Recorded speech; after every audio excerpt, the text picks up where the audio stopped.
لگائیں گے کہ تو دنیا کا نظم اسی طرح ہی چلتا ہے، جو سامنے آ گیا زندہ باد، جو چلا گیا لوگ بھول گئے۔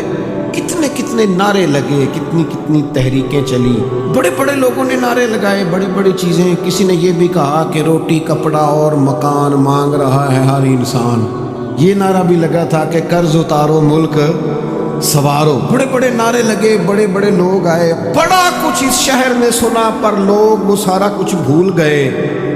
ایک بات، لاہور میں کچھ دن قیام کر کے نہ تھوڑے دن روک کے ایک درویش گزرا تھا، اور بھی جاتے جاتے ایک نعرہ لگا گیا تھا۔ زمانے بدل گئے، حکومتیں بدل گئیں، حالات بدل گئے، پر وہ نعرہ بھولا نہیں۔ درویش کا نام تھا خواجہ معین الدین چشتی اجمیری، عطائے رسول، ہند الولی، غریب نواز، معین بے قصاں۔ حضرت خواجہ معین الدین کچھ دن آئے، داتا صاحب کے آستانے پہ رہے، اور پتہ نہیں کس منظر میں، کس کیفیت میں، کس درد سے وہ کہہ گئے، گنج بخشے فیض عالم مظہر نور خدا، ناقص آرا پیر کامل، کامل آرا رہنما۔ کیا جملہ نکلا تھا درویش کی زبان سے، جسے فارسی نہیں آتی اسے بھی آتا ہے، جسے ترجمہ نہیں آتا اسے بھی آتا ہے، جو ایک دفعہ گزر گیا بس اس کے کانوں میں بات گونج گئی۔ حکومتیں بدلتی رہیں، پر داتا صاحب کا تعارف بدل سکا۔ داتا صاحب رحمۃ اللہ علیہ نے کام کیا ہے۔ میں نے جو بات شروع میں کی تھی پھر کہتا ہوں، داتا صاحب ایک تحریک کا نام ہے، داتا صاحب ایک نظام تبلیغ کا نام ہے، داتا صاحب ایک جد و جہد کا نام ہے، داتا صاحب دین کے لیے ایک زبردست اور کامیاب تبلیغ دین کے لیے منصوبہ بندی کرنے والی تحریک کا نام داتا صاحب ہے۔ لوگوں نے سمجھا کہ شاید وہاں جانا ہے، کچھ دیر بیٹھنا ہے، نظر نیاز کا سلسلہ ہونا ہے۔ داتا صاحب تو نظریے کا نام ہے، داتا صاحب تو کام کرنے کا نام ہے، داتا صاحب تو ڈیوٹی دینے کا نام ہے، داتا صاحب تو وقت کے اوپر اٹھ کے مسجد کھول کے آذان پڑھ کے دروازے کھول دینے کا نام ہے، کہ میں نے یہ ساری ڈیوٹی کر دی ہے، امید ہے اللہ نمازی بھی بھیج ہی دے گا۔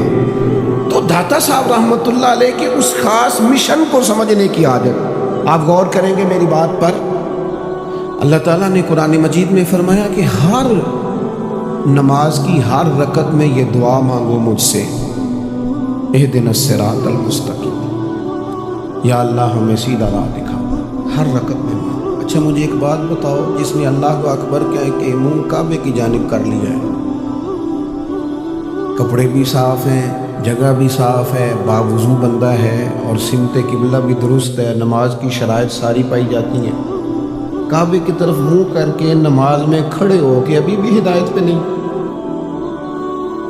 اتنی تیاری کر لی ہے، اور نماز پڑھ کے، اور تھوڑی دیر پہلے اس نے رب کو مانا ہے، کہا ہے الحمدللہ رب العالمین الرحمن الرحیم مالک یوم الدین ایاک نعبد و ایاک نستعین، اتنی ساری اس کی تعریف کر کے ابھی بھی دعا کیا سکھائی؟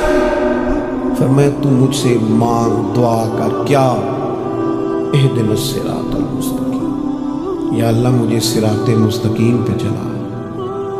یہ لوگوں نے مرضی کے معنی کر لینے تھے، لوگ اپنی مرضی کا مطلب نکالنے کے بڑے تیز ہیں، مرضی کے مفہوم عکس کرنے کے بڑے تیز ہیں۔ انہوں نے کوئی نہ کوئی رنگ بھر دینا تھا، مالک نے کرم فرمایا، فرمایا پتہ ہے کون سا صراط مستقیم مانگنا ہے؟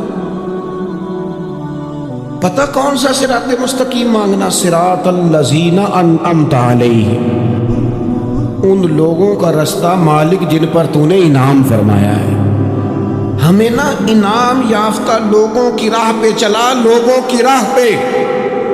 فاضل بریلوی کہتے ہیں تیرے غلاموں کا نقش قدم ہے راہ نجات، وہ کیا بھٹک سکے جو یہ سراغ لے کے چلے۔ تیرے غلاموں کا نقش قدم، تیرے غلاموں کا نقش قدم، جہاں جہاں سے وہ گزر گئے، جگر راہ وفا میں نقش ایسے چھوڑ آیا ہوں، نقش میں جس منزل سے گزرا ہوں وہ اب تک یاد کرتی ہے۔ تیرے غلاموں کا نقش قدم ہے راہ نجات، وہ کیا بھٹک سکے جو یہ سراغ لے کے چلے۔